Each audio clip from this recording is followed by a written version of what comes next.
Hi అండి, అందరికీ నమస్కారం. నేనైతే పులి పెట్టుకున్నాను, పులి పెట్టాను. ఒకటి చెప్పాలనుకుంటున్నా, మనసులో బాధ అనేది. ఎవరు ఎవరిని నమ్మకండి.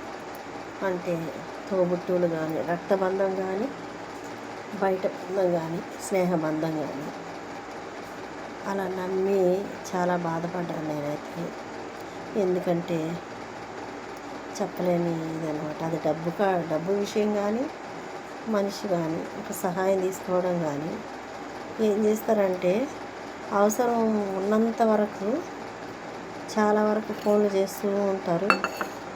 చేయడము మళ్ళీ మనకి ఏం చెప్తారు, అవసరం ఉపయోగించుకునే వరకు కావాలి మనుషులు అన్నట్టు ప్రవర్తిస్తారన్నమాట.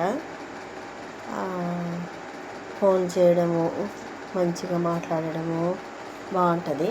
తర్వాత అయిపోయిందనుకో, అవసరం తీరిపోతే మళ్ళీ పక్కకు నెట్టేస్తారనమాట. నువ్వు ఉన్నావా లేవా, అసలు భూమి మీద ఉన్నావా లేవా, సచ్చావా అని కూడా చూడరు అనమాట. అందుకేనండి ఎవరైనా కూడా అతికి ఇష్టం ప్రాణ సంఘటన. మా నాన్నమ్మ ఎప్పుడు చెప్పేది అదే పనిగా. ఎందుకు ఇట్లా మనం ఎవరితోనో మాట్లాడినా కూడా అతికి ఇష్టం ప్రాణ సంఘటన అమ్మ, ఇలా చేయొద్దు ఇప్పుడే కానీ అని చెప్పేది అనమాట. అట్లా అది గుర్తొచ్చేది నాకు. ఇప్పుడు వస్తుంది బాగా మంచిగా. కానీ నేనైతే చాలా బాధపడ్డాను. మనసు కూడా చాలా నొచ్చుకునింది కొందరు చేసినటువన్నీ. అది ఎవరో ఏమనుకోండి, నేనైతే ఒకరి గురించి అని నేను అనలేదు.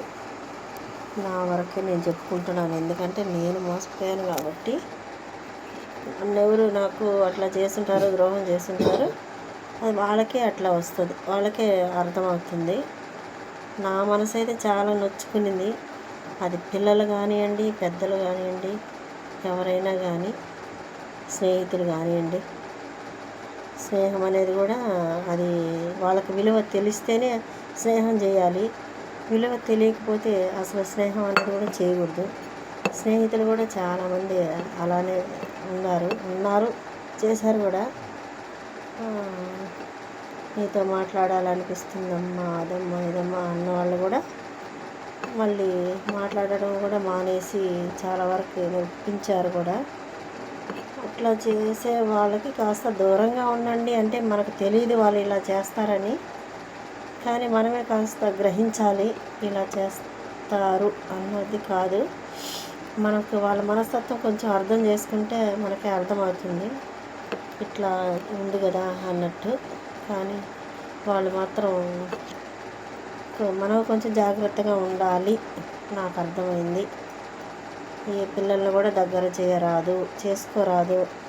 మన కన్న బిడ్డల్ని కూడా మనం కాస్త దూరంగానే పెట్టాలి. ఎందుకంటే మనం దగ్గరయ్యి వాళ్ళు కాస్త మంచిగా ఉండి దూరం అయ్యారనుకోండి, అప్పుడు మనమే బాధపడాలి, మన మనసే నొచ్చుకుంటుంది. చెప్పాలంటే ఎందుకో తెలీదు, నాకు ఇలా చేయాలి పెట్టాలి అనిపించింది, పెట్టాను. ఒకరి గురించి అంటే నేను విమర్శించి నేను చెప్పట్లేదు, నా మనసులో బాధ అనిపించింది చెప్పాను.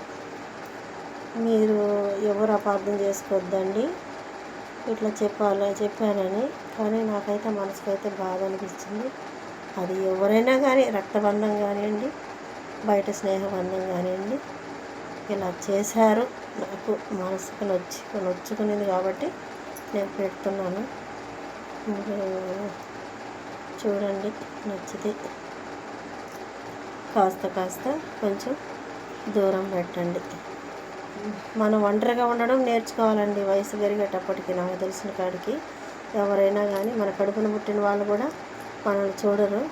ఒంటరితనమే ఎప్పుడు మనం అర్థం చేసుకోవాలి. ఒంటరితనాన్ని ఎక్కువ ఆస్వాదించాలి. మెడిటేషన్ చేసుకోవడము,